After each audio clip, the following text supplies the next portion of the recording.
Welcome to the new video. In the last class, I had finished unit 1, that is diversity in the living world. Now, in this class, I am going to start the next unit, that's unit 2, structural organization in plants and animals.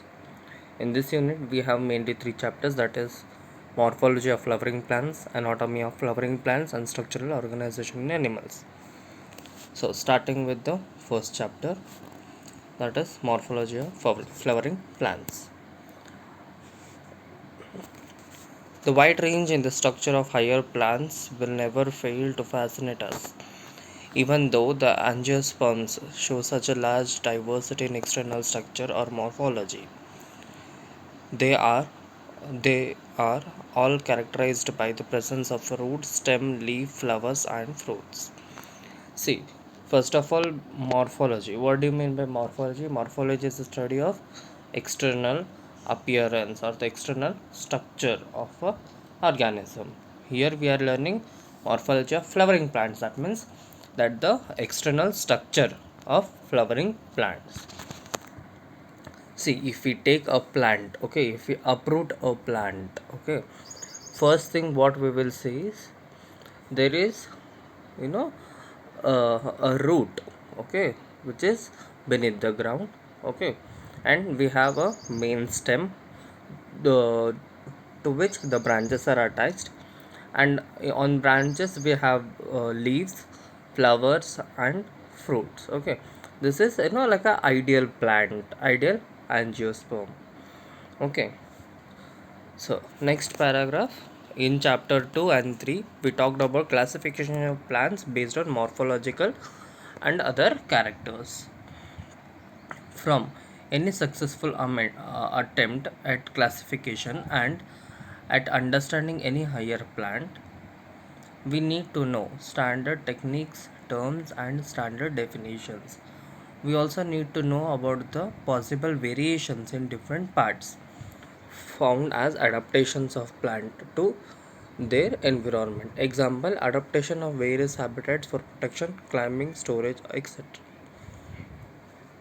Here they are explaining about the classification, okay, and the adaptations. Okay, see, if you are classifying an organism, okay, that means there should be some basis, as we have learned in chapter 2 and 3, the classification, the entire classification of plant kingdom. Okay, there were many characters, one of them was morphological character also. Morphology changes, okay, from a plant when to adapt itself to their climatic conditions. Like I had said, the thorns and all, okay, they are the adaptations, and there are many climbing plants also. Okay, for the tendrils are there. Okay, and then storage, some roots like carrot is a root, but it is like it's in a cone shape for storage purpose. Okay, like that things are there, those are adaptations. If you pull out any weed, you will see that all of them have roots, stems, and leaves. These are the common and very important parts of the any plant. Okay, root, stem, and leaves. They may be bearing flowers and fruits. The underground part of the flowering plant is root system, while the portion above the ground forms the shoot system. See, if you take a plant, okay, like if you uproot a plant, the part of the plant which is below the ground is called as root system, and the part above the ground is called as shoot system. Then, so starting with the first major topic, that is the roots.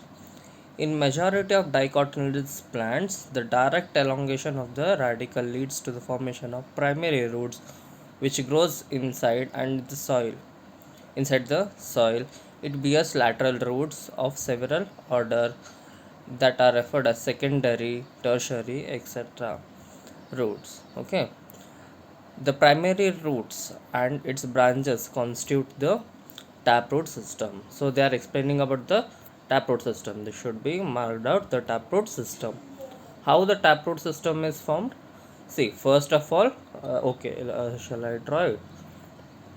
Okay, let us take this has to be the ground. Okay, and this is the shoot system where we have branches and all. So the direct elongation of radical. Okay, this is the direct elongation of radical. This is the primary root. Okay, then there are some lateral roots. Okay, some, okay, here this is the root cap. Okay, from this primary root there are many lateral outcomes. Okay, okay, let us take these as to be the secondary roots, and then comes the tertiary roots, like some dots over here and there. These are the tertiary roots. This is the taproot system, very important. Okay, it's not working out over here. Taproot system. Okay, this is about the taproot system.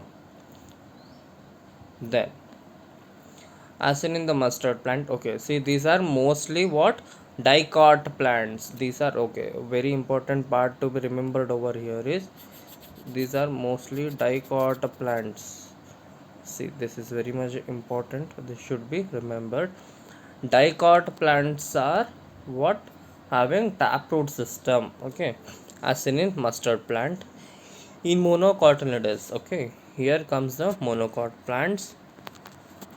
The primary root is short-lived and is replaced by many large number of roots as, okay, roots. These roots originate from the base of the stem and constitute the fibrous root system. So we had learned taproot system, and now we are reading about the fibrous root system. See over here, let us take, okay, why is it not working? Okay, this is our ground. Okay, and then here it's the shoot system. Here there are number of roots. Okay, they are mostly like hairs. Okay, very short hair like structures. Okay, these are fibrous root system.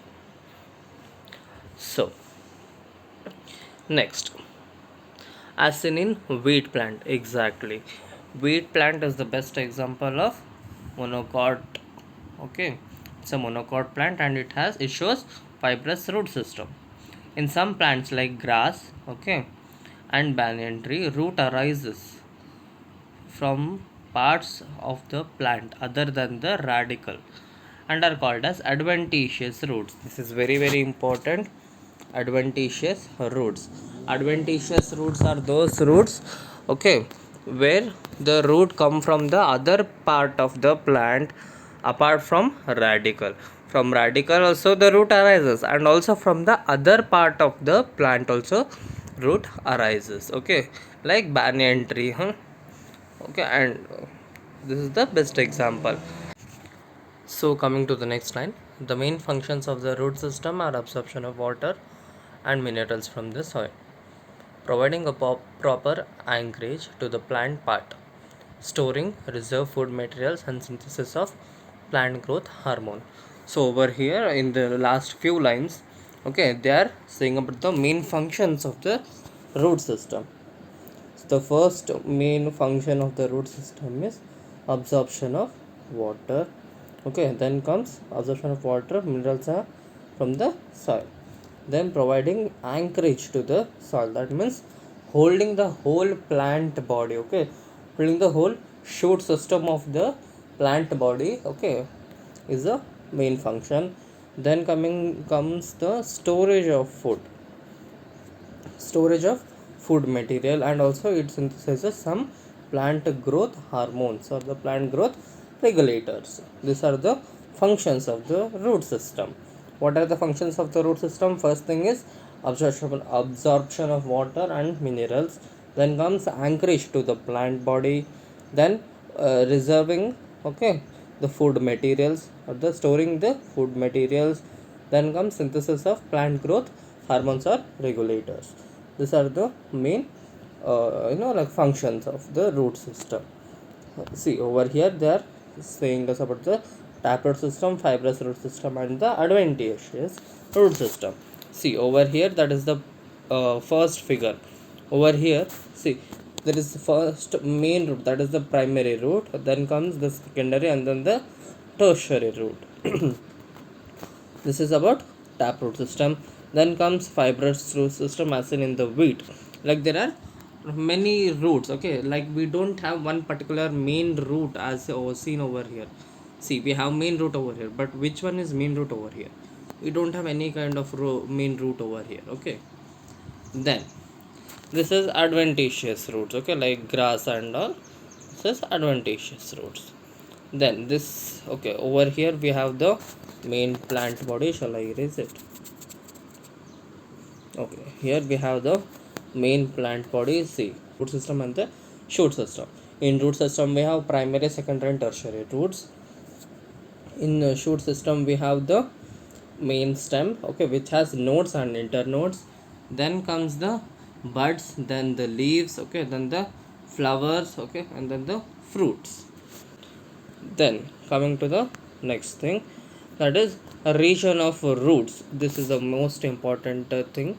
Okay, see over here we have how many regions? We have three regions, okay. First thing, region of meristematic activity, then region of elongation, then region of maturation. Apart from this, one more very important thing is the root cap. The root cap, is at the tip of the root, okay.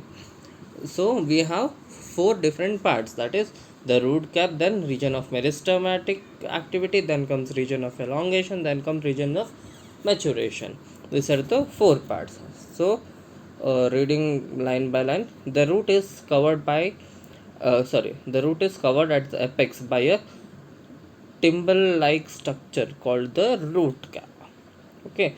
So root cap is the covering of the tip of the root or the apex, okay. It protects the tender apex of the root as it makes its way through the soil. So what is the function of the root cap? It's the protection of the root apex, okay. Then as few millimeters above the root cap is the region of meristematic activity. See, meristematic activity means the like more amount of cell division takes place, okay. That is the region of meristematic activity, okay. And what is the cell structure? Okay, the cells which live in region of meristematic activity, they have a like a bit different cell structure, not completely different, like a little like variations are there. What are the variations? The cells of this region are very small. First thing, they are very small, okay. They are thin walled, okay. This is very important point, you should note it down. First thing is root cap, okay, root cap. Then comes region of meristematic activity, okay. Then come thin walled, then densely protoplasmed and very small cells, okay. These are the very important points, okay. The characteristic features of region of cells which belong to the region of meristematic activity. How they are? They are small, they have they are thin walled, okay, and they have dense protoplasm. These are the very important things to be noted. Very small cells, thin walled and dense protoplasm is present. They divide repeatedly. What is the activity of these cells? These meristematic cells, these divide continuously, okay. They divide repeatedly. The cells proximal to the region undergoes rapid elongation and enlargement and are responsible for the growth of the root in length. This region is called as region of elongation. Then comes the region of elongation, okay. Region of elongation cells over here, they undergo rapid elongation, okay. The cells which come under the region of elongation, they undergo rapid elongation, okay. That and these are proximal, okay. These are proximal to the region of meristematic, okay. Then to the next line, the cells of the elongation zone gradually differentiate and mature, okay. Let us take, you are a cell of this root system. First thing is you will take birth, that is where you will take birth in the region of meristematic activity. Then what happens? Then you will grow, you will grow in your size, okay, and also in your knowledge, that is growing in your knowledge and growing in your size, that is region of elongation. Then what you will do? You will become mature and you will start to earn for your family, that is region of maturation. and then also you will reproduce. Okay, those are the lateral hairs. Okay, or the secondary root, what you say, those are the secondary roots. Then this is a comparative study, if I say. Then the cells of elongation gradually differentiate and mature. They differentiate and mature. Hence, this zone proximal to the region of elongation is called as region of maturation. This is very important. Then comes the region of maturation. From this region, some of the epidermal cells form very fine and delicate thread-like structures called the root hairs. Okay, the root hairs. The root hairs absorb the water and minerals from the soil. What is the function of root hairs? They absorb water and the minerals. So, are you very clear up with? Okay, sorry. Are you very clear about regions of root? First thing is region of maturation, where the cells are thin walled, dense protoplasm is present and they are very small. Here what happens? Rapid cell division takes place. That means new and new cells are born over here. Then comes the elongation region, the region of elongation, where cells rapidly elongate. Okay, so the length of the root also increases. Then comes to the region of maturation, where the cell differentiates and matures. And also in this region of maturation we have root hairs, which are useful for absorption of water and minerals. Then coming to the modification of roots. So what are the modification of roots? Roots in some plants change their shape and structure and become modified to perform functions other than absorption, conduction of water and minerals. So what are the main function of a root? It's the conduction of minerals and water. They are modified. Okay, next, they are modified for support, food, storage of food and respiration. So what are the modifications? Okay, in what ways a root can modify and for what performance? Okay, the root, apart from conduction of water and minerals, it can be modified for support. Okay, that means the supporting for the shoot system, then for storage of food also, and for respiration also. These are the additional things that a root can modify and do. Okay, tap roots of carrot, turnip and adventitious roots of sweet potato get swollen and store food.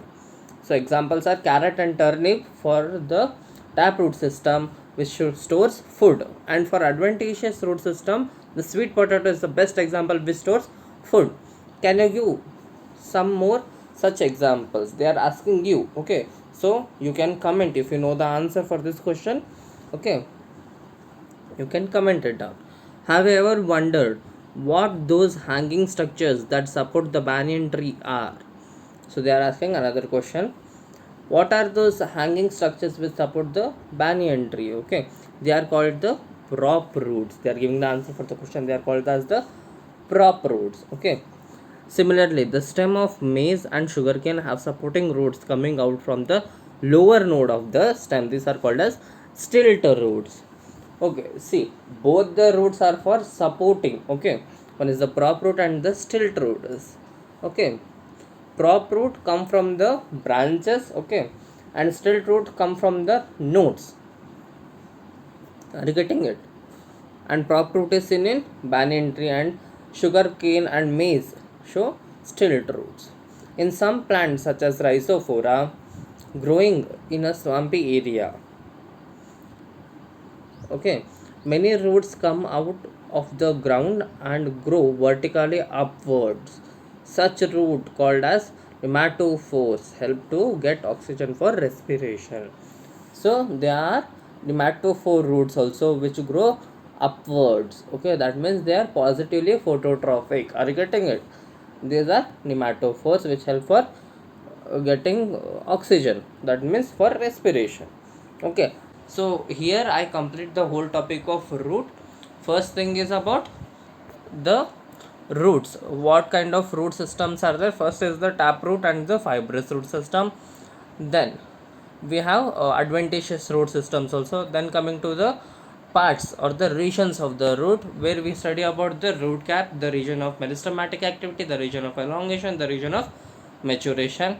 And then coming to the modifications, where we see about the prop roots, stilt roots, and nematophores. Here ends the topic of roots. In the next class I am going to start about the stem. Thank you. If you have understand my explanation, if you like my explanation, please hit the like button, okay, and subscribe to my channel. Thank you.